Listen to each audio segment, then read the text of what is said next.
Hi, this is Steve Harris, and I teach a lot of preparedness.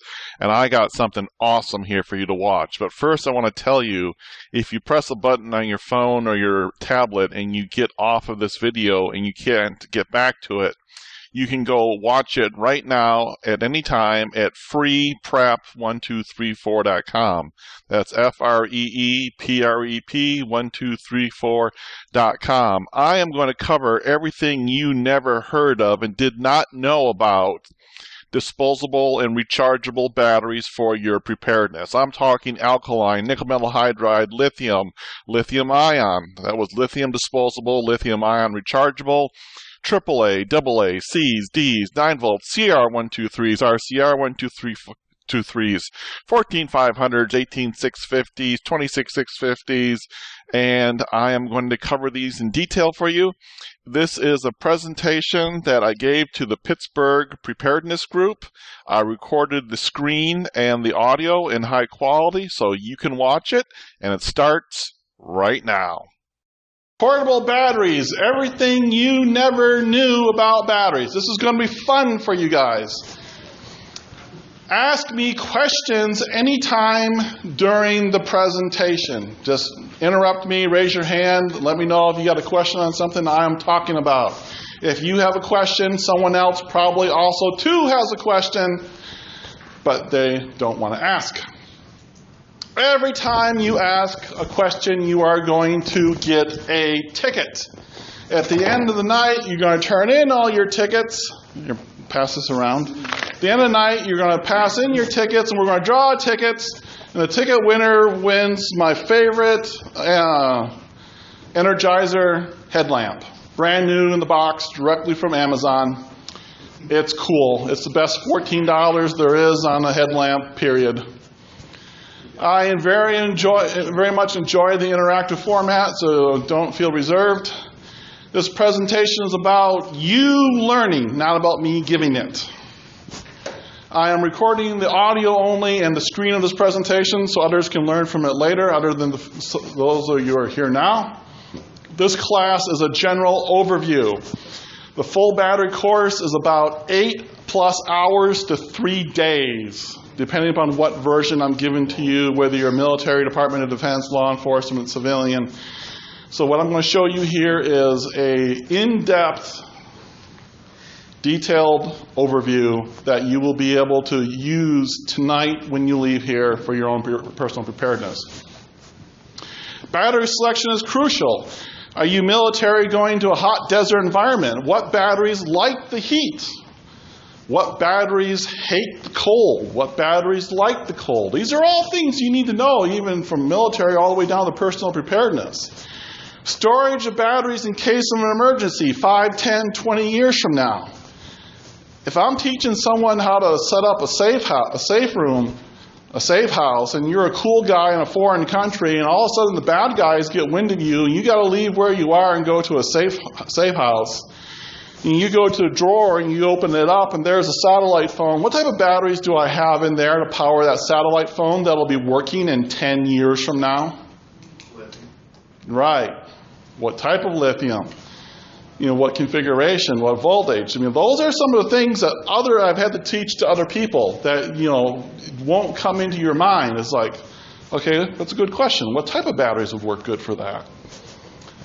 This is something I am not going to teach you. Welcome, come in, sit down. I am not going to go into the half-cell reactions of the electrical chemistry part of the battery. Do not worry about this. Throughout the presentation, I am going to be using units of charge called milliamp hours. That comes from the M, the A, and the H for milliamp hours. This will be a standard unit I will use through the whole presentation so you can gauge the difference between the batteries. So for example, if you had an old type of USB charger and it was a 500 milliamp charger and your iPhone battery was 1500 milliamp hours, if you put 500 milliamps for 3 hours into that phone, you will put in 1500 milliamp hours. That assumes something we call a Q of 1. That's the most technical thing you're going to hear tonight. That means for every electron I put into the battery, how many do I get out? Lithium ion batteries in your phone, you will get out 99.995% of what you put in. They are extremely efficient. Batteries. AA's, AAA's. I got AAA's here, I got AA's here. I don't have a C cell here. D cells, no 9 volts. Sierra 123 batteries here. 14500s, 18650, 26650s, NiCads, nickel metal hydrides, non-alkaline lithiums that are disposable and lithiums that are rechargeable. This is some of your choice of batteries, and I'm going to teach you all about these tonight. So batteries, things we can eliminate. Let's just get rid of the 9-volt batteries because they're basically only used in smoke detectors. And let's not talk about nickel cadmium because they were the rechargeable type of battery that came out before nickel metal hydride, and they're dramatically inferior. The only thing that uses a nickel cadmium battery today is those little solar lights that go out into your garden. They have a little solar panel and a little LED light. They use nickel cadmium because they don't need to have any intelligence to charge it. It likes abuse. We're also not going to cover non-alkaline batteries, heavy-duty batteries, zinc-carbon batteries. Almost anything you're going to be buying today is going to be an alkaline or a lithium-ion battery. You don't want anything else for your preparedness anyways. So AA batteries, starting off at the very beginning. These are the weakest battery we're going to talk about. It does have applications in a disaster in low-power devices like LED lights. It's not recommended as your go-to battery. Despite this headlamp here, which runs on AAA's, is it the best headlamp? No. Is it the best headlamp for $14? Hell yes. If you watch all the Alaska shows and keep an eye on what they got on their head, majority of people in Life Below Zero and all the other Alaska shows, they'll be using an Energizer headlamp. It works really good. It's giving Petzl a huge run for the money. You know, $45 for a Petzl or $15 for an Energizer. You know, they're basically doing the same thing, and they're both waterproof. Is it damn good, affordable, and durable? Hell yes.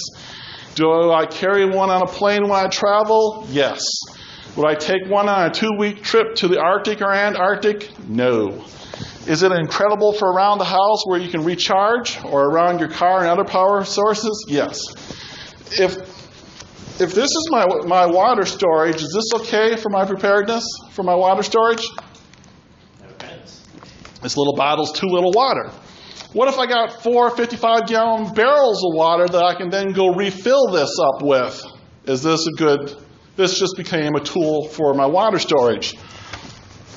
The little AAA batteries in this headlamp might be low on power, but after what I teach you tonight, you are going to see these batteries like this bottle of water. I can fill that bottle of water. I can recharge up these batteries anytime I so desire. And so if my kids want to leave the batteries on all night while they're sleeping, so who cares? You can charge them right back up the next day.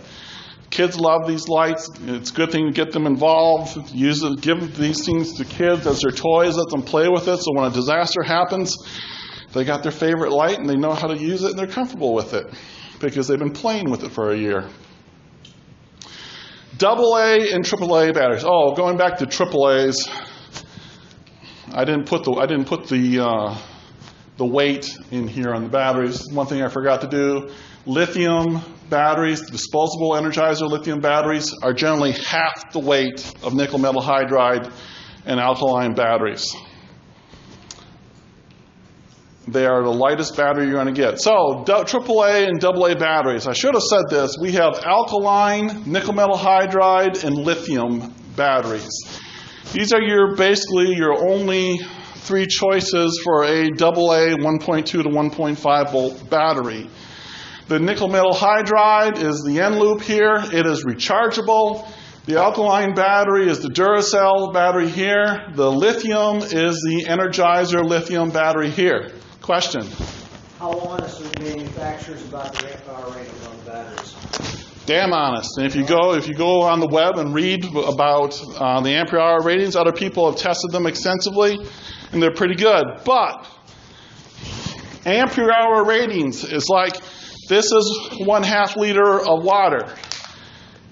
If this was a battery and I poured the water out slowly out of this, I'd get 1/2 liter of water out of this bottle.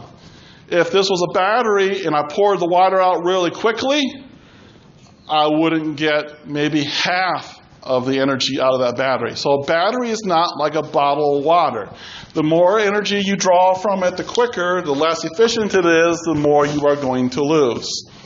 So while this lithium battery for 3,500 milliamp hours is rated at a 10 ohm load on a 1.7 volt battery for 1 hour a day, if you put those into a super bright 500 lumen flashlight, you might suck that thing down and it would be the equivalent of maybe a 2,000 milliamp hour battery.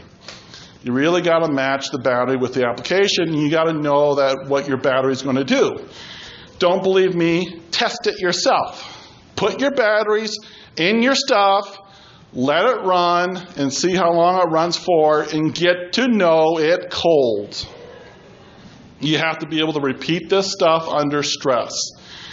When there's a hole in the roof, there's a thunderstorm outside, the rain's coming in, the power's out, your sump pump in your basement's flooding, the kids are screaming, your wife's yelling at you, you need to know how long that damn battery is going to last in your stuff. You got to know that. So here's something interesting. This is about the most technical I'm going to get. Can I ask a question for Sure. previously that one of the batteries are rechargeable. Yes. On that last one, you had 3 different ones. Was just the one that's rechargeable? Okay, there's lithium and there's lithium ion. This Energizer silver and blue battery is a lithium battery. It's the primary battery. It's disposable. It's not a lithium ion rechargeable. The rechargeable is the nickel metal hydride end loop. Despite things you will read on the internet, for all practical purposes, there is no such thing as a rechargeable alkaline battery. There are some kernels of itty-bitty kernels of truth that people try to blow up like popcorn and make you think that you can do a whole bunch of stuff. This battery works by metal leaving one side of the battery, going to the other side of the battery. It's not a reversible chemical reaction. So ignore anything you see about rechargeable alkalines. This end loop battery here, made by Panasonic, you can recharge about 2,100 times. It will die on its own after 4, 5, 6 years before you ever reach the end of its recharge life. Does that answer your question? Okay, question. Do you diminish capacity with the anode loops or the metal hydrides? Do I see a diminished capacity with the end loop nickel metal hydrides? Yes, as they get older, there will be a diminished capacity. I won't cover it here in this particular presentation. Maybe I'll add it into the next one. I have a way of you actually testing the batteries with a device to see how much capacity is in it. It will charge the battery, discharge the battery, measure how much it discharged it, and then recharge it back up for you and display how many milliamp hours it pulled out of it. So that is one way you will positively know whether your battery is good or bad and how good it is. After you've had your end loops for a couple years or a year or two, if you were military, I'd say use your end loops only for 1 year or less and then get new ones. For a civilian, I'd say use them for the first couple years in your primary stuff and then relegate them to your remote controls and save money there. So that's a really good application for it. But I will cover that next month about what to use to check your batteries. What was your question? I don't understand that. The batteries will be ineffective yet still be rechargeable? I didn't grasp it. It's going to be just like the bottle of water. You're going to drink the water and then you're going to fill it back up. Yes. So the nickel metal hydrides are your rechargeable battery. Yeah, I read it there. So you said after 5 or 6 years it's going to die or something. Yep. Which is different than not being rechargeable? That means they're going to be dead. They have a service life. Oh, you have 5 or 6 years within which to use the 2100 cycles, right? Right. I see, okay. That's a good question. Like a car battery, basically. 5 years, 4 or 5 years. What was your question? With the rechargeable ones, is there a particular tester that you recommend, or? With the rechargeable batteries, is there a particular tester that I recommend? Yes, there is. I am going to cover it in the next presentation, but there's a tester from ZTS, a mini one and a large one like this. It is a computer-controlled tester. It tugs on the battery, measures the current to tell you how much surface area is left active in the battery, which really tells you whether a battery is good or not. Any tester that has a little needle that tells you the voltage, throw it in the trash, run it over with the car. It's a piece of crap. It's going to give you a false sense of security. Oh, my battery's good. 30 minutes later, why is my battery dead? Or your wife saying, honey, why is this not working? The things you do not want to hear. Honey, why is this not working? So this is the only real way to test the battery capacity. Do not ever rely upon anything that tells you the battery's capacity based upon its voltage. What's your question? Do you have any brands of batteries that you feel are superior? They're on the screen. Okay. Panasonic and Loop battery. The question was, do I have any type of batteries I feel are better than the others? Panasonic and Loop batteries, Duracell alkaline batteries, and Energizer lithiums. I do not like the alkaline batteries from the damn Pink Bunny. The Duracells outperform the Pink Bunny Energizer batteries pretty much. They have for decades. So you can trust your health and your life and your safety to the Duracell alkaline batteries. The Panasonic end loops, as I will show you later on, they are just bulletproof. You just love them. Now, here's something that we all have to be concerned with. This is the only time I'm going to show you charts and graphs in this meeting. Your battery likes or doesn't like temperature to a significant amount. Let's show you the differences in temperature. Okay, here's my nickel metal hydride end loop battery down here, okay? Here is my Duracell alkaline battery here. Here we have the 10 degrees Celsius or the 50 degree Fahrenheit line here. Everyone see this? If you follow this over here, an alkaline battery that is at 50 degrees, which is what the temperature outside is today, it's going to have about, 80% of its service capacity. So if it was 100% full at room temperature, it's only 80% full just because it's at 50 degrees Fahrenheit. The nickel metal hydride is going to be at 100% at 50 degrees Fahrenheit. Now at freezing temperatures, the alkaline battery is going to be down around 70% of its capacity from being at room temperature, and the nickel metal hydride is going to be at 80. And then at minus 14, everything with nickel metal hydride and, 14 Fahrenheit, positive 14 Fahrenheit, everything goes down the toilet. Your alkaline batteries at 50%, your nickel metal hydride is also about at 50%. So do you kind of get through your head that when things start getting below 50 degrees Fahrenheit that you're losing capacity in your batteries? That when you start getting below freezing, 32 Fahrenheit, that you might want to keep those batteries in the internal pocket of your jacket? And that if you go out to your flashlight in your car in the middle of winter, you're going to wonder, now you're going to know why it's not going to perform very good? Okay, keep this in mind here, especially this one. Minus 20 Celsius, down to 20%, down to 25%. Keep this in mind, for I'm going to show you this slide. Here's a lithium battery performance, an Energizer disposable lithium. Okay, at freezing, 32 Fahrenheit, it's about 98% of its capacity. At minus 10, which is 14 Fahrenheit, it's still at 90%, 85% of its capacity. At minus 20 Celsius, minus 4 Fahrenheit, it's up here above 75%. So if you got something you're going to leave in your car, or if you're going winter camping, or if you're going to go climb a rock, a mountain, obviously what type of battery are you going to want to be taking with you? The lithium batteries. Does that apply to lithium-ion rechargeable batteries as well? I will get into that when I get into lithium-ion batteries. Lithium-ion batteries are like no other battery you have ever been exposed to in your life. They're like no other animal.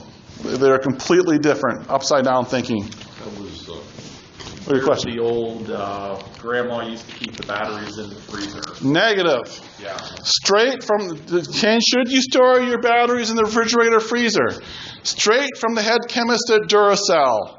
The batteries are formulated for room temperature. Lower temperatures to most situations will deteriorate a battery quicker. High temperatures, 100 degrees Fahrenheit, 120 degrees Fahrenheit, will rapidly deteriorate a battery. What is your question? I see you have the quantums up there. Are they better than the regular? Is there that much of a difference? The Duracell Quantums, are they any different from the regular Duracells? No, they're just a new flavor in marketing. Okay. Because I know they're a lot more expensive. A little bit, not much. Supposedly they're not supposed to leak as much as a regular alkaline battery does. But I've not really found a difference in my testing on the Quantums. In fact, it's hard for me to find regular Duracell AA batteries at Costco or Sam's. It's only the Quantum batteries that I'm seeing. Any other questions on alkaline nickel metal hydride or lithium batteries? Yes. in a Neotech or any red dot scope on a rifle, do you recommend the lithium ion to be kept in there? In a red dot scope on a gun, do I recommend a lithium battery being kept in there? What type of battery does it take? AA, Neotech, I'm thinking AA. The Neotech AA, yes. If you are going to put batteries in something and you're going to want to go to it, you're going to want them to be the AA Energizer lithium batteries. They will not leak on you. The nickel metal hydrides, I've only seen one leak in my entire life. They're not prone to leakage. I got some stuff I leave batteries in all the time. I got some stuff I leave the batteries in separate. I'll kind of show that later on in the presentation. Okay, any questions on the temperature performance of batteries? Good. So here's a brief summarization. Okay, remember nickel metal hydride are my rechargeables. Lithium primary are the Energizer lithiums. Alkaline are your standard Duracell or Energizer alkalines. Basically, the rechargeables are 1.2 volts versus 1.5 volts, so they're slightly lower in voltage. Not much stuff cares about that anymore. Discharge capacity. Nickel metal hydrides will not last as long as lithiums. Nickel metal hydrides last longer in high drain devices than alkalines. Nickel metal hydrides and lithium batteries. If you have a camera flash or you have a digital camera, something that draws a lot of power, nickel metal hydrides love to have high amounts of power pulled from them. Like I told you, I was emptying the water bottle. If you're pouring it out fast, you're not going to get the whole bottle out. If you're pouring it out slowly, you're going to get the whole bottle out of the battery. Nickel metal hydrides and lithiums love to be at high levels of discharge. Alkalines just go, and they'll be dead, in half the amount of time. So, recharge cycles. Several hundred cycles for nickel metal hydride. Cheap nickel metal hydrides, generic ones, you can recharge about 500 times. The better ones, the Panasonic N loops, you can recharge up to 2,100 times. You can't recharge a lithium disposable or an alkaline disposable battery at all. Nickel metal hydride, this is self-discharge. Self-discharge means if I put the battery on the shelf at room temperature, how much energy is going to be left in it after a period of time. They will discharge energy on their own, just sitting there in free space, connected to nothing. They will begin a slow dying process. Nickel metal hydrides. There's two types of nickel metal hydrides. There's old ones and low self-discharge ones. The old ones would be dead in 2 to 3 months. Dead, zero, flat. The low self-discharge nickel metal hydrides, in a year, they'll be at about 70 to 75%. So recharge your low self-discharge Panasonic N-loop nickel metal hydrides at least once a year. Alkaline, here we go. Here's something. So I just said nickel metal hydride will be what? It'll be dead in either 3 months or it'll be at 70% in a year. Alkaline batteries will be at 80% in 7 years. Sitting on the shelf at room temperature, that alkaline battery, you know what the date on the battery means? Use by date, dispose of date. That date means that battery stored at room temperature will be at between 80 and 85% of its original factory new condition in 7 to 8 years, or the date on that battery. So don't get rid of your batteries once they reach the date. You might put them in toys or relegate them to something else, but it does not mean they're dead. Lithium batteries, like the Energizer Lithium, they will be at 80% of their factory new capacity in 15 to 20 years. That is a hell of a statement. That's a battery I can buy and put away, and when stored at room temperature, even with lithiums, they got wide temperature tolerances, you are going to know that that battery is going to be ready, willing to go for you when you need it. So that's something to take away from this. Lithium batteries are the lightest batteries there are. They're less than half the weight of nickel metal hydrides. Alkalines are a little lighter than nickel metal hydrides. And that's enough for a chart like that. So what do I do when I travel? I charge up all my nickel metal hydride and lithium ion batteries first before I leave. I have nickel metal hydride and lithium ion in everything. Me personally, all the time,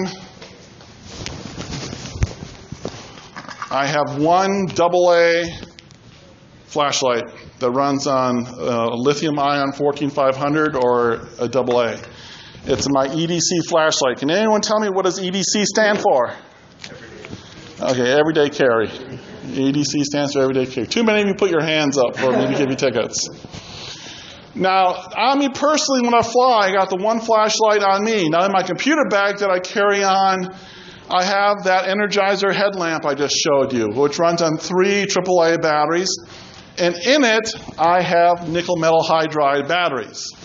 In my computer case, I have 6 AA lithium batteries and 4 AA lithiums. And you know what? It's just easier for me to show you. So what do I do when I travel? I charge up all my batteries. Here's all my batteries. These are 18650s. This is a 14500. I'll tell you about these later. These are AAA nickel metal hydrides.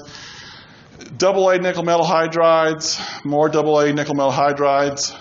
They can come in. I'll tell you more about these cases that are just so awesome. They're called Power Packs cases. You can hold 12 AAs or 4 AAs or 6 AAAs or 12 AAAs in them, and they just protect everything. Yeah.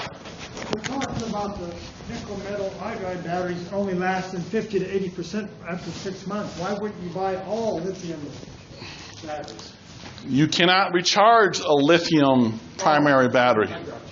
You can recharge a lithium ion battery. The Energizer, the regular Energizer lithium battery, you cannot recharge. Yeah, what's your question? I had a battery charger to charge rechargeable batteries like 20 years ago, and the reason I didn't like it, it seemed like they never held a charge. I'm assuming in 20 years they've improved it. Slightly, yeah. They've improved the batteries slightly over 20 years. Have you improved over 20 years? Oh, yeah. Okay, yeah. You've improved over 20 years, so have the battery technology. That's why I got away from it. That's why I don't That battery charger you were using nickel cadmium batteries, which I started off saying we won't even talk about because they're so archaic. I just want to clarify for people that might not be aware. When you say primary batteries, those are disposable batteries. When I say primary batteries, I mean disposable batteries. When I say secondary batteries, I mean rechargeable batteries. So your Energizer lithium is a primary battery. Your 14500 lithium ion is a secondary rechargeable battery. And I'll try to use disposable and rechargeable in the presentation, but sometimes I slip back into my technical speak of primary and secondary. Thank you. Yeah, question? Primary and secondary mean this is my primary go-to? No, it means it's a totally separate term. It means primary means disposable, secondary means rechargeable. It doesn't mean one or the other. What was your question? When you say rate of decay, if it's losing 20% in 15 years? Is it going to lose an additional 20% after that, or?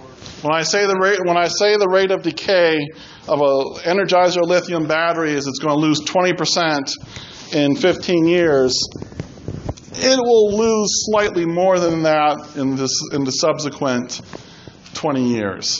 It will lose a lot more. I mean, the batteries have only been out for about 20 years. It's hard to have the curves on something. It's hard for me to give you curves, 40 years of battery discharge curves on a battery that's only been around for 20 years. There's accelerated testing and stuff, but that's a good question.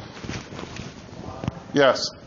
Like I have a solar generator, which is, it's all right, I also have a regular generator.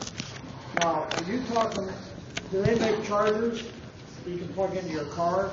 I will cover, you have a solar generator and a regular generator for recharging is what you were asking. I will cover chargers for this in detail in a little bit. And for your information, there's no such thing as a solar generator. It is a made-up term. It's a made-up term to separate you from your money.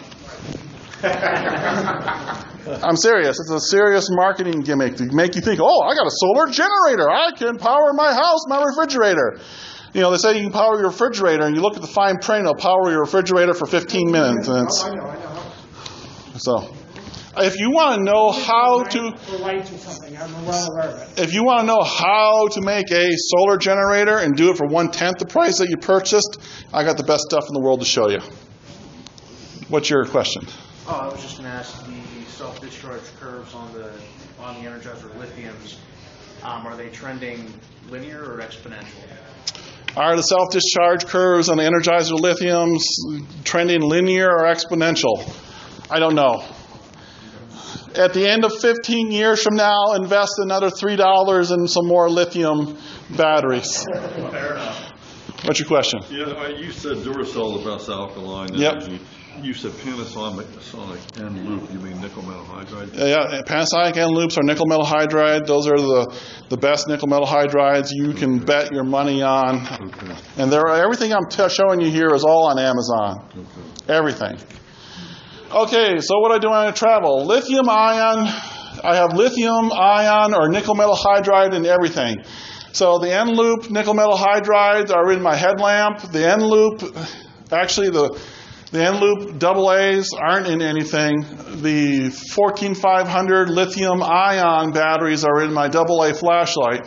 14500 and a AA are the same size. I'll explain the numbers later on to you, but just think a AA and a 14500 are exactly the same size. This is an 18650. It's a much bigger battery. I charge that up before I go.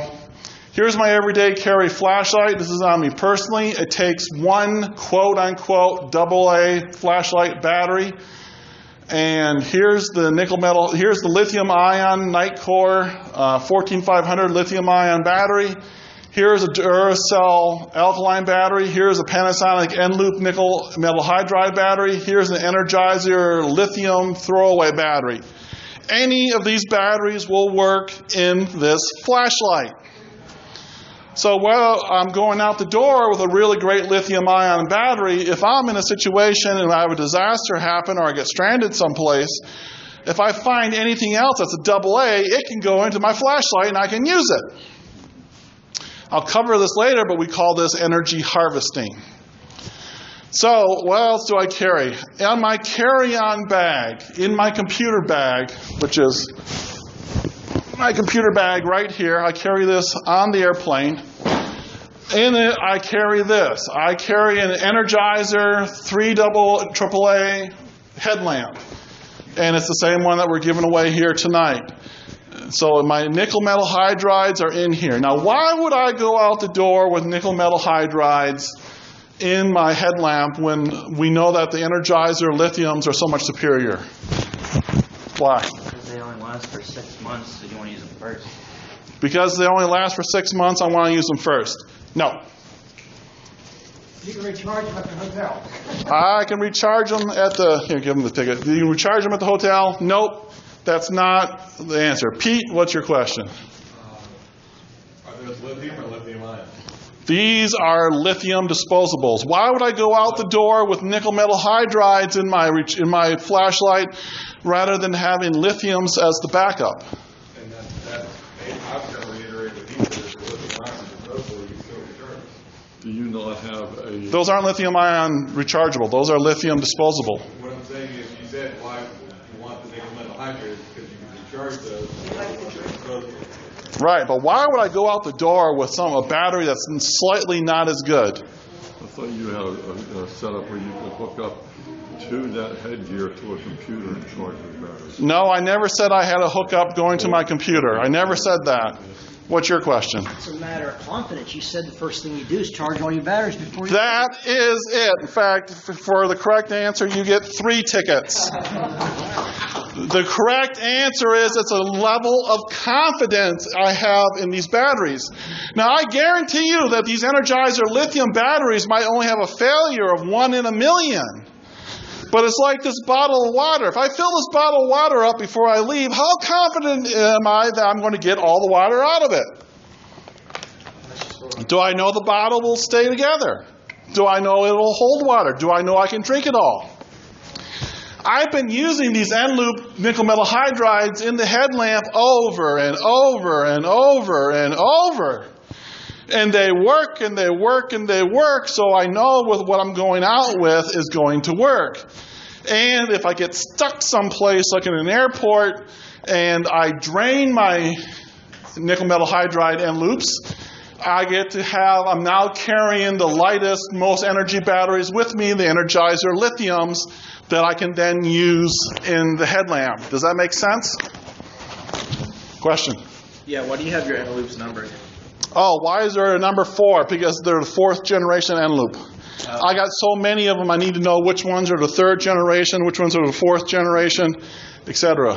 So you wouldn't want to number them so you know, oh, I bought these ones. I put dates on them now. Okay. I put 2016, 2015. What was your question? So why wouldn't you just have all the best batteries? Because I am carrying this on the plane, or I might be a backpacker, I might be a hiker. You might have a small bug-out bag. And while I know these N-loop batteries are going to work for me the first time, every time, I know how long they're going to last for, the lithium batteries are half the weight of the N-loops. And they also have about a good 150% more energy, 1.5 times more energy in them than the N-loops do. So I'm going out it's like, you're in the airport, the power fails. Shit. Okay? I reach into my everyday carry flashlight, I pull it out, I go into my computer bag, and I pull out my headlamp because I have to do something, put the headlamp on my head. When I click that on button, I want to know that headlamp is going to work the first time every time. And I'm going to do that with the nickel metal hydrides. If some other people listening to this presentation disagree and want to go out with the lithium disposable batteries in your headlamp for the first time every time, I cannot fault that philosophy either. I'm just giving you a few options of a few mentalities and ways of thinking and looking at things so you can make a decision on your own on what you might want to use for yourself personally. Does that make sense? How many batteries do you carry through TSA? How many batteries do I carry through TSA? I asked you why you have 200 pounds of batteries. How many batteries do I carry through TSA? I'm going to show you how many batteries I carry through TSA. And when they ask you, sir, do you have any lithium batteries with you? My answer is no. Because they're worried about loose lithium ion batteries. Lithium ions, I said, are like no other batteries you'll ever run into. You screw up a lithium ion battery, you crush it, you short it, you're looking at a flamethrower. I'm not kidding. A flamethrower is shooting inch-long flames out of the thing and going shh. That's why they actually don't like them in your check-in. They want you to carry them on the airplane because if something happens, they can put the fire out in the cabin. If a fire happens in the undercarriage below, they can't really get to it very quickly. So they are concerned with lithium ion batteries. Now, my laptop has a lithium ion battery. It has the same batteries in it that's in my 18650 flashlight. Do they ask you, sir, does your laptop have a lithium ion battery in it? Of course it does. They all do, but they're engineered and protected and all put together in a protective case so they won't get bumped, banged, or shorted. If I'm carrying my lithium and lithium-ion batteries in these all-plastic power packs holders, is something going to happen to them? No. You're right, nothing's going to happen to them. So does the ditzy broad behind the computer terminal really need an explanation that my lithium batteries are in all plastic containers? No. What they don't know won't hurt me. Well, so, okay, now, this is in my check-in stuff. This is what's in my suitcase. I have another Energizer 3 AAA headlamp because I like them. Okay, so 2 is 1, 1 is none. I have 2 of them. To go along with this and the one in my computer bag, I got 6 AAA nickel metal hydrides in a power packs container. Now, I want to have some more redundancy, so just for the heck of it, I got a Maglite flashlight that runs off of 3 AAA batteries as well. What happens if I want a flashlight or my headlamp, or lose a headlamp? The Maglite flashlight's small and durable, and I know it'll work. I also carry with me AA's are by far better than AAA's. As I told you, the AAA batteries are going to be the weakest battery you're going to be carrying, and you don't really want to super rely upon them. So when I travel, I carry AA's. And whether the AAA's are nice for convenience, and I got some backup to them, I'm really depending upon AA's. So I got a headlamp that runs on 1 AA battery. It's from Phoenix. And I have, for redundancy, I got another little flashlight over here that runs off of 2 AA batteries. And I have my wonderful, famous, God I love it, Nightcore flashlight with an 18650 battery in it. The way things are going in the world, alkaline batteries in 5, 10 years plus from now, you're not going to be seeing them. You're going to be using lithium-ion batteries. Okay? Keep in mind, D-cell batteries go all the way back to the early 1900s. So, things are changing in the battery world finally. And I carry 2 extra 18650s with me. Any questions on this? Yeah, which Nightcore flashlight is that? No, I don't, but I carry it when I'm on duty with law enforcement, and it's got an adjustable ring on it. No, it's not that one. It's the bigger. That's the MT10A. Yeah, this is the SRT3. SRT3? Okay. I think it's SRT7 or 5. Yeah, this is the SRT7 or 5. It's on prep123.com. PREP1234.com. All of the nickel 18650 stuff is up there. So whether I could live and travel nicely in the AA's and the AAA's, since the 18650s are just coming into dominance now. They've been around for 15, 20 years, but they're really in mass manufacture dominance now. So I am carrying them with me and using them on a regular basis to gain more experience with them, so I can recommend or not recommend something to you based upon my experience. Any questions on this slide? Go ahead. You did mention Nightcore batteries. Where are they at? Where are the Nightcore batteries with other 18650s? I am going to cover 18650 batteries, the brands and the security and the safety of them in detail when I hit lithium-ion batteries. But that's a good question.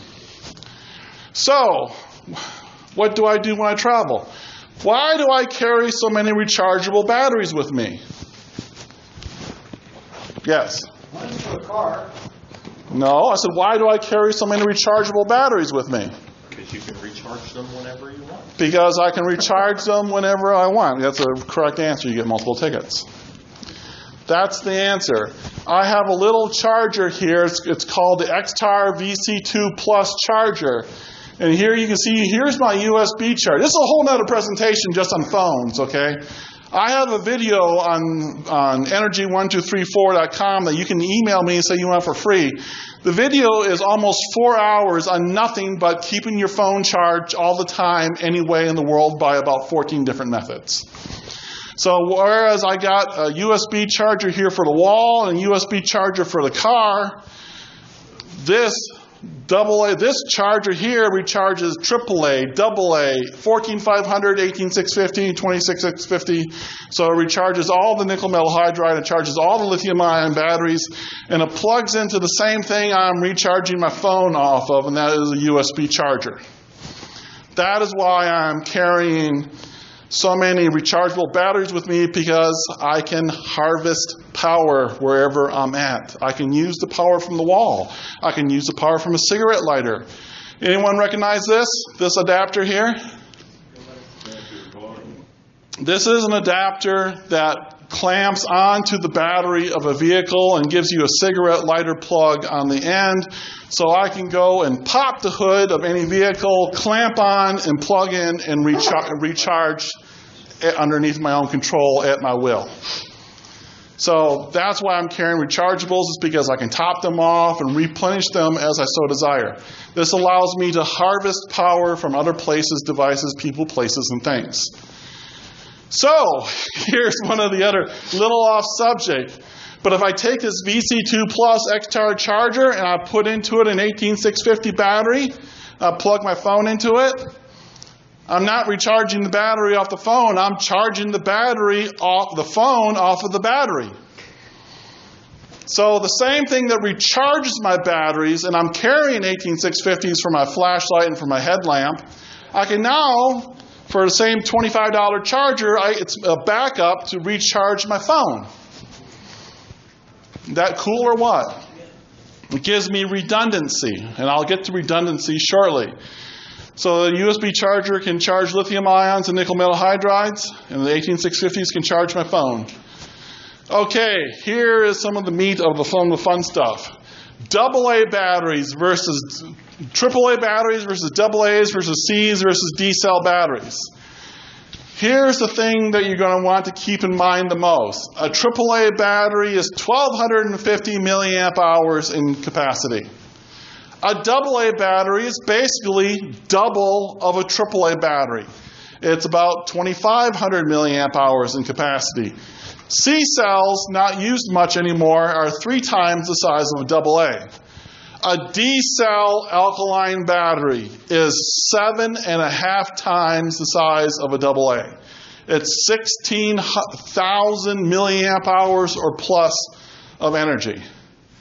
You know, and to that I just have to go, wow, that is a lot of power. So if you're contrasting 2,500 versus 16,000, and I have a sleeve of D-cell batteries here in this picture, and I have 14 D-cell batteries, how much power do I really have?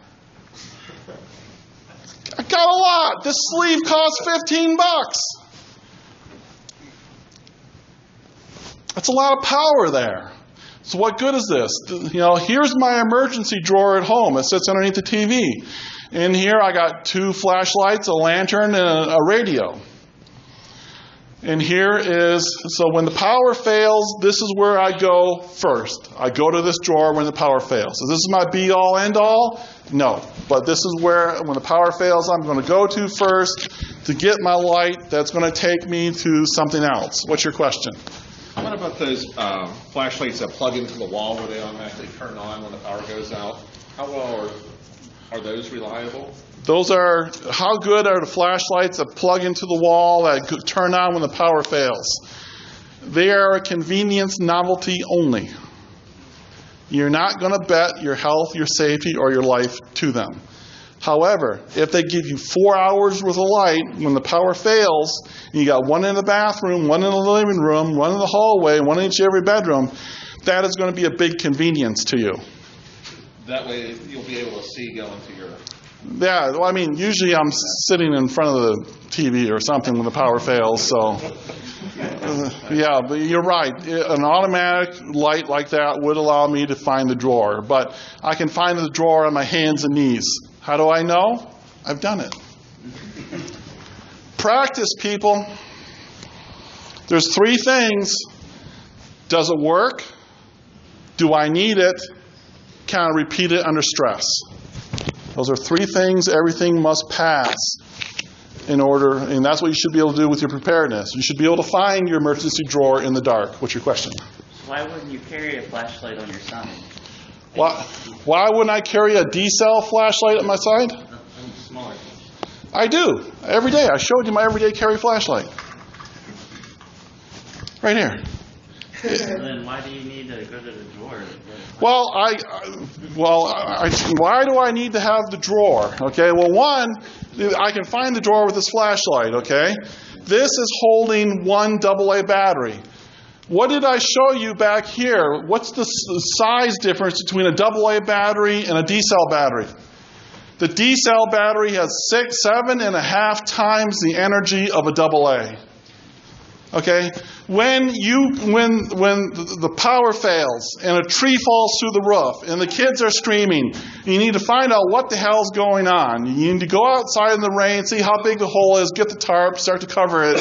Do you really want to worry about that your flashlight from your pocket with a AA battery is only going to last an hour? No, you're not. You're going to want to know that your battery is going to last for 40 hours. That's why you got the D-cell batteries in the flashlight in the drawer. Does that make sense? So when the power fails, this is where I go. Everything is D-cell. Here's a close-up of the drawer. I have 2 sleeves of Duracell D-cell batteries in here. I got the AM/FM radio that runs off of D-cells, 2 flashlights, and 1 lantern in the drawer. So I have D-cells in the radio. Okay, I got 3 tickets for anyone who can tell me something about this picture that they might not think is correct. You don't get a ticket for an answer. You only get 3 tickets for the right answer.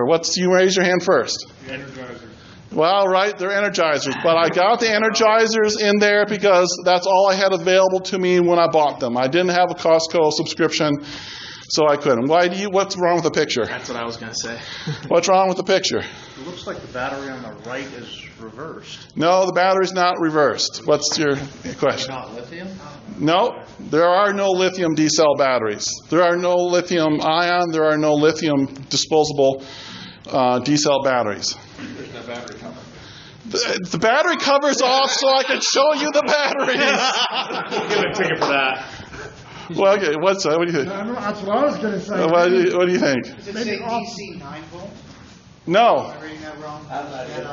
He's looking. What's your idea? It's not a crank radio. Crank radios are the biggest piece of junk. A crank radio is best found underneath the rear tire of your car as you've gone over it. Or downrange. Or downrange. Nothing will let you down faster and quicker than a crank radio. I have an entire answer on the Survival Podcast I can send you about crank up stuff. I see a place we can plug in the charger. No. It has an exterior antenna? No. What's wrong with the picture with the batteries? Yes, Vanessa. Is the battery on the right different? Nope, they're the same. It's a long size battery. Okay, you all fail. Is it because you're keeping them in there? No. Well, I told you I'll cover that. I do keep them in here. I've not had a leak in these because I want to be able to open it and use it real quickly without having to put the batteries in it. I've not had a leak in these. I have leaks in other batteries, but this drawer, they stay in it because I need to open the drawer and use them right away. So you didn't notice something. How about this? Does it show you a little better what's wrong with this picture? There's an expiration date on the battery of 2014, and I'm giving you this presentation in 2016. So, Where did you take the picture? 3 days ago. That's a problem. What did I tell you about the date? What did I tell you about the date on the battery? At the date on the battery at room temperature, how much is left in the battery? 80% of the battery. So are these batteries technically pretty good? So if this radio will play for 2 months, 24/7 on low volume, and I'm at 80%, and so it's going to play for 60 days. 80% of 60 days is what, Pete? About a month and a half. So is a month and a half pretty darn good? Yes. Okay, good. So D-cells and a flashlight. These will run for 30 to 40 hours in a good Maglite flashlight or an Energizer hard case flashlight. And this is not something off the website. I measured this number before I came here and told you this, okay? Stuff I'm giving you is not just something I am re-vomiting from something I ate on the web. This is stuff that I've researched and done for you. Why do I have two completely, totally different LED flashlights? 3 tickets. The important part of having a redundancy is that they're different, so that if one fails, you have one that's... Redundancy and different. If there was a common failure with the Maglite flashlight, I go out, I pull out one Maglite flashlight, it doesn't work, I go, crap. I pull out the second one and it doesn't work, I go, crap. You know, what am I doing? So I got 2 completely different ones for the difference in redundancy purposes. What's your question? D-cell are not rechargeable? There are rechargeable D-cell batteries, and I will cover them, but these are not. What did I say? At the end of a low self-discharge rechargeable battery is about how many % after a year? 70. 70. It's about 70% after a year. The D-cell alkaline batteries, or any alkaline battery, is about what % after 8 years? 80%, okay? So I don't keep nickel metal hydrides and stuff that I'm going to store away. Now, D-cells in a flashlight. These are the D-cells from the flashlight. What do you see about these? They're dated 2012. Now, if I got D-cell batteries in my flashlight that are dated from 2012, what do these really tell me? No, they don't tell how many % is left in them. What does this really tell you about me having batteries in something that are dated 2012? You're not staying up to date? No, I'm not staying up to date. What I'm doing is I'm proving to you that out-of-date batteries work just fine. Trusting them. In other words, you're trusting them. Nope. Pete, what? You've been doing this since 2005 at least. Pete, you get 3 tickets that are up here. It's 2016. I got batteries dated 2012. This emergency drawer I told you, I made it in 2004, 2005. I've been doing this for a while, okay? I've been practicing what I preach, and I'm preaching to you what I practice. Okay? So go ahead and make one of these and put it away and put the right batteries in it, and you won't need to worry about it. But that's the takeaway from this. Those have been there since 2004. Now here is the battery aisle at Walmart up in Cranberry. I took the photo prior to Superstorm Sandy. Remember I said I've been doing this since 2004. Here's Superstorm Sandy's coming. Are you getting any batteries out of here? No. So what do you think of my expired out-of-date batteries now? They're pretty damn good to have when your choice is no battery. I have this LED lantern in there. It runs on 3D cells. A friend of mine by the name of Harlan Meeks, he has 3 of these, one for each of his kids, starting at age 2, 3, and 5. They've played with them for the last 3 years, and they are still working. They are child indestructible. So if they can handle a child, they can handle me sometimes. I don't have a question on a comment. I have a regular camping battery, or light like that. Yeah. It's one of those rectangular 6-volt batteries. Yeah, okay. It's been in there 12 years and it still works. Now I'm going to go home and see what kind it is. Right. The question was, he's got a camping battery, a 6-volt battery, and a lantern. It's been in there for 12 years, still works. But, still works, but the question is, how long does it work for after 12 years? We talked about being stored at... Every once in a while it works. It's got 2 fluorescent bulbs. Yeah. One on or 2 on, and it still works bright. Still works. So we'll leave it on all night. Let me know how long it works for. 8 years. One thing to leave something in storage for 8 years is another thing for 12, 15 years. Pete. I was a physics teacher for 16 years in high school, and for a lot of our electronics experiments, I said, hey, I'm going to get these lantern batteries because I'm tired of every year having to replace our C&D batteries. Biggest mistake I ever made. Lantern batteries are full of AA batteries. That's what's inside of them is AA batteries. Okay, 3D cells in there, 240 lumens of light. It'll run for 40 hours. Low setting is 100 lumens. This is what I call enough light. The too often is like, I got a flashlight that's 1,000 lumens. It makes you think Jesus is coming back. It's so darn bright. Do you need that to find your way around the house and go feed the cat? No. You need what's the right amount of light for something. If you're searching outside for a lost child, you need 1,000 lumens. If you're doing anything around your house, 100 lumens is by far more than enough. As I said, this one is indestructible. Now, you guys asked me about rechargeable D-cell batteries, okay? There are D-cell nickel metal hydride batteries. They do not work in a AA charger. You got to have a D-cell nickel metal hydride charger for them. The D-cell nickel metal hydrides, as my previous chart shows, they're 8,000 milliamp hours versus 16,000 milliamp hours for an alkaline. So your D-cell rechargeables are half the energy of your alkaline. Is this good for me in preparedness? Is this acceptable? My bottle of water example. It might be half the energy of an alkaline, but I can refill my bottle. I can refill that battery anytime I want. It's fair to say that's the higher rate discharge in those versus the pen loop, for example. That's is the rating.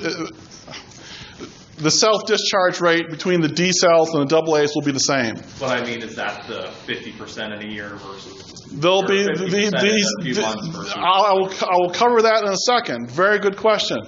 It requires a separate charger. Yes.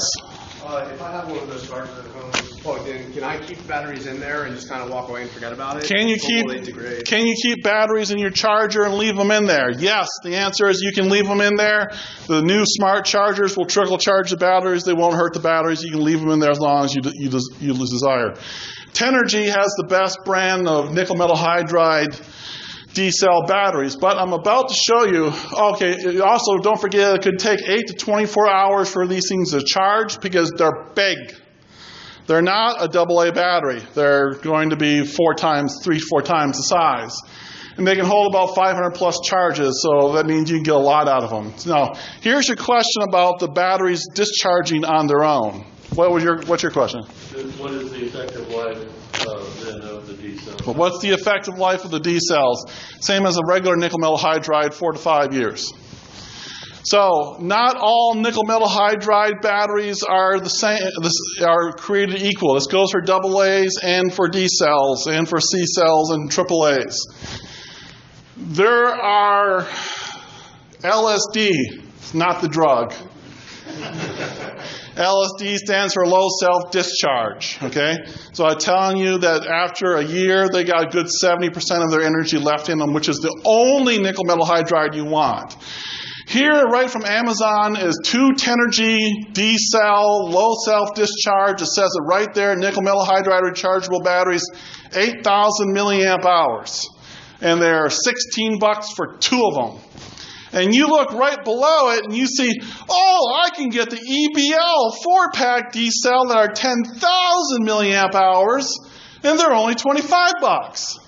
Which one are you more inclined to buy? You might be enticed and encouraged by buying the bigger one, but it's not a low self-discharge battery. And 2 to 3 months, it is going to be dead. Not dead out of its life, but needing a full charge. So when you're on Amazon and you're looking for stuff, make sure you're looking for them to say either low self-discharge or pre-charged. Okay? They got to say that. And all of the Panasonic N loops will be that way. Even if they don't say it, you can trust them completely. So keep an eye out for this. You're saying all the pre-chargers are LSDs? All the pre-charged batteries are LSDs. That is correct. Or anything that is like pre-charged, ready to go, charged and ready to use. Anything like that is going to be, because otherwise, by the time they made them and got them to the store, they'd be dead. AA and nickel metal hydride low self-discharge batteries. This is the Panasonic N-loop batteries from Amazon. The PowerX 8-slot 2-hour battery charger. This is bulletproof. I have had this from people on the Survival Podcast over and over and over. You can bet your health, your life, and your safety to this battery and to this charger. Okay? It will charge up 8 batteries from dead to full in 2 hours. There is a 1-hour version, but the wall wart's about this big. 2 hours to recharge 8 batteries is fast enough, and this one is more inexpensive. It'll recharge AAAs and AA's, and this is what you are looking for. Especially if you got kids and toys and stuff, the charger itself is like around $50. The end-loop batteries are like 4 for 12 or 8 for 12. You will save so much money on batteries with these. You get your money back quickly, especially with kids. The combination is bulletproof. Redundancy. I've been mentioning a few things to you. 2 is 1, 1 is none. How many of you heard me say this or heard said before? Does that mean I should have 2 of everything? If you can. If I can. If you can afford it. Yeah, there you go. Pete. Things that you need to rely your life upon. 2 is 1, 1 is none. That means if one fails, you better have a backup. Right. If you have 2 of something and 1 fails, you got 1. If you got 1 of something and it fails, you got none. Here's a good example. A Bic lighter. Is it a good fire starter? Okay. You go ask a Navy SEAL, what does he carry to start fires? He'll tell you a Bic lighter. And I've asked that question. Now, if you go into the water and you come out of the water and you're soaking wet, will a Bic lighter work? No, it won't work. So what if I have a magnesium fire starter with a ferroceranium rod on it and the magnesium to start a fire like they do on Survivor? Will that work if I walk out of the water? Could I start my cigarette off of a magnesium fire starter if I really wanted to have a smoke really bad? Yes, I could. Would it be was the Bic more convenient? Yes. What I have is I have 2 completely divergent methods of starting a fire. I got the simple and easy Bic lighter, and I got the magnesium ferroceranium rod that can do it in all sorts of really bad conditions. That is what I mean by 2 is 1, 1 is none. I don't mean have 2 Bic lighters. You get into a thunderstorm, you got 2 Bic lighters on you, you got 2 lighters that aren't working. Now, 2 is 1, 1 is none could mean 1 Bic lighter that's in a vacuum-sealed bag and 1 that's not in a vacuum-sealed bag. Now 1 is waterproof, 1's not waterproof. That might be your 2 is 1, 1 is none. 3 is for me, or a guarantee. 4 is even more. 5 means I make it home alive. 6 is a good mix. 7 is heaven. It goes up to 10. I just forgot what 8 was. So sometimes for redundancy, you might not have 2 methods or 1 method. You might have 3 or 4 methods that are completely different. An example for this is 3 is for me. If I want to recharge my AA batteries, I got the PowerX charger here, which I told you is the number 1 way of doing it. The D-cell battery charger will take AA and AAA batteries. So if this fails, I can use this. And I showed you I got the pocket 2-slot charger that I take when I travel with me. So here I have 3 different ways of recharging my AA, AAA batteries that I'm so reliant upon in my preparedness. Does it make sense by how I'm getting, 2 is 1, 1 is none, 3 is for me? I'm buying things that do different things, and each one does something better than the other, but each one can do the other one just as good. This one might take 7 hours. This will take 7 hours. The small one will take 7 hours to recharge a AA. The PowerX will take 2 hours to recharge it. Question? What's your opinion on some of those? They have the power packs for the cell phones and so forth. Those are going to be lithium ion batteries, and those are an entire class on cell phones alone. And Pete's nodding his head because he's watched my video, and the video is 3 hours and 45 minutes just on cell phones. And that covers for you being anywhere in the world. But it's still good I got people in the USA going, he goes, I just got on a 5-hour flight, landed and got stuck on the tarmac for 8 hours. I ran my phone and my tablet for the whole time. Everyone else had a dead battery. God, Steve Harris, I love you. Thank you very much. I get emails like that. I go, oh, gee, I wonder why I do this, occasionally. Question? Yeah, I have one of those. I probably get 2 more complete charges. Yeah, I will cover those when I do cell phones. What's your question? Just on the redundancy issue with the separate methods. Yep. What about for a more complex item, parts interchangeability? No, for redundancy, what about parts interchangeability? That's a good question. Everything is basically sealed and not to be touched by you. I have a very high electronics background. It's what all my education was for. It's what I loved to do in my teenagehood and child. I played with electronics. I would not go in and fix any of these battery chargers. If one broke, I would throw it away and buy a new one. Question? Related question. Traditional battery chargers, we're looking at the internal resistance of the battery. Are they still doing that, or are they using other methods now that they're cut off? Knowing when to cut off, most of them.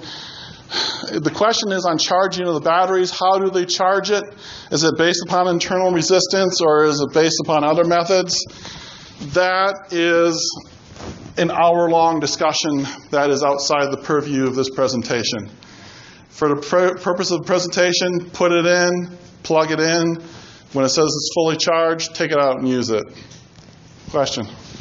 So my battery charger that's 20 years old, it does AA's, B's and D's, probably throw it away. Does it work? Your battery charger is 20 years old, throw it away because it's nickel cadmium only. And you can't hardly even find a nickel cadmium battery anymore. A nickel cadmium has 1/5 of the energy of nickel metal hydride. Do you really want to use something that has 500 milliamp hours versus 2,500 milliamp hours? No. So, contact Henry Ford Museum or any of the other electronics places. Some place might want it, to say this is, something that people were using at Y2K. What's your question? The little battery, the rechargers that came like with the power plug, or you can get them at the $5 store. What's your opinion on those? What's my opinion of the inexpensive, small, rechargeable battery power chargers, especially the ones from China? How good is your fire insurance? Okay. When it comes to lithium ions, I said that they are literally a blowtorch when they go wrong. Alkaline nickel metal hydride aren't. When you treat a lithium ion wrong by overcharging it, it can explode, it can catch on fire, it can shoot flame out, catch the charger on fire. I have articles on my website of houses that have been burned down from lithium ion or lithium polymer batteries. Is that like those scooters? Yeah. The scooters. The electric scooters around Christmas time had a problem with recharging batteries and catching fire. Don't go cheap on your battery chargers. Get, as anything, the cheapest thing is generally the highest quality, near most expensive thing, because you only have to get it once and it'll last you for 20 years. Unless your batteries become out of date, then it won't last you. What's your question? So when it comes to the lithium-ion batteries that are in like the hoverboards and e-cigarettes in particular, where does that problem come from? Does it come from having cheap, poorly designed batteries that are discharged beyond their capacity, or they're charged wrong? What kind of things? The problem you're asking about what goes wrong with lithium-ion batteries and what makes them catch on fire, is it the cell or is it the charger? I'll cover that in the lithium-ion section. It's a little bit of both. If the battery had the right amount of protection in it, it wouldn't go bad, no matter how bad the charger is. So when you get batteries without protection and you get dumb chargers, you got a recipe for disaster. So dumb batteries and smart chargers are okay? Actually, I do have some dumb batteries, and I have the Nitecore Smart Charger. Everything I have here, it will be on the table up front for you to see. And I got stuff here from the lithium-ion presentation. You really need to see the lithium-ion presentation to really go into that. And then it'll make a lot more sense. Question? I was piggyback on that. I was asking about the 18650 circuit protection. Hell yes. Do I recommend the 18650 circuit protection? There's 3 forms of protection in an 18650. I'll cover all 3 in the lithium-ion section. Now the next section on batteries, CR1234. Sorry, CR123s. RCR123s. 16340s, 14500s, 18650s, and 26650s. There's the next section on lithium-ion rechargeable batteries. As I said, these are like no battery that you are familiar with in the least. I've already exhausted all my time just doing AA and AAA nickel metal hydride and alkaline batteries. There wasn't enough time for me in the presentation to put this, so next month we will cover lithium ion batteries.